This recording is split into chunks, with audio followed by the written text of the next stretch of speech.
just gonna get the shot.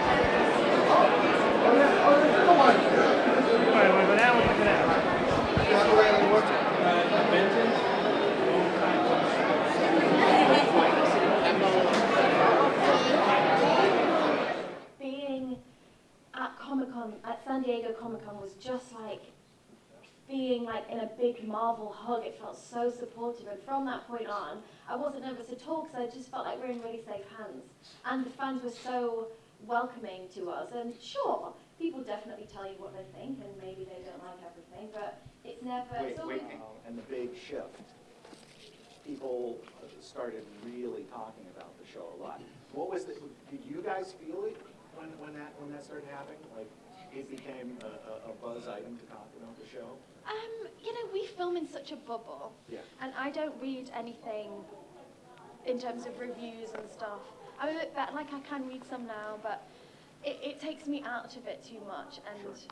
I mean, my favorite time, and I don't mean this to be offensive, but it's when we film before anything's aired, because then it's like, you don't have to worry about anything outside. You don't have to worry about any critics or anything. You just do what you love to do, and we're a family now, and it just filming for me is the whole process of it. Everybody that's involved, the cameramen, the lighting, like the hair, the makeup, everything. It's just such a beautiful machine to be a part of, and it belongs to all of us. When did you guys find out about Ward? Oh, the day before we shot it. Yeah. Wow. They don't tell us anything. And it was funny because they told Brett a few days before they told the rest of us. And he was acting strange. That's cool. I didn't know What that. is going on with Brett?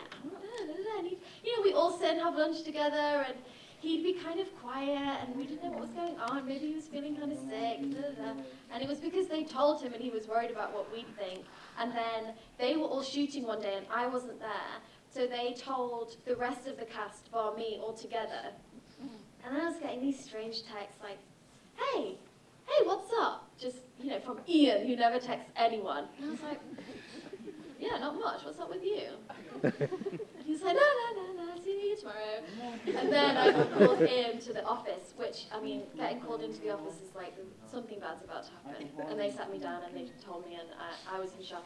And Brett was right to be nervous because we did all kind of fall out with him for a week. Just because he turned on us. But we were just really excited for him and excited for the show because, like you say, it was a huge turning point for us.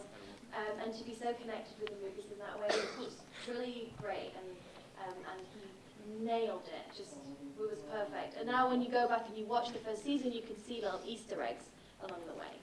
When you got to that point, it really marked the willingness of Joss and the writing staff to really change things up for characters. Some of you guys have been through really negative stuff.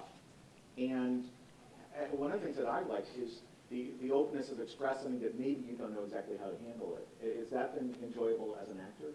Oh, totally, yeah. There was so many conflicts. And people thinking whether he could be redeemed or not. And that conversation was really interesting. And it kind of opened up a whole, just like an ideological discussion as well about how what you think about people that do bad things. Does that mean they're bad people? And we got a bit of the backstory of why he was doing what he was doing, and it was an interesting discussion. And then to see the reaction to him change at the next San Diego Comic-Con. He came on to booze, which was just like, I don't know why I enjoyed that so much.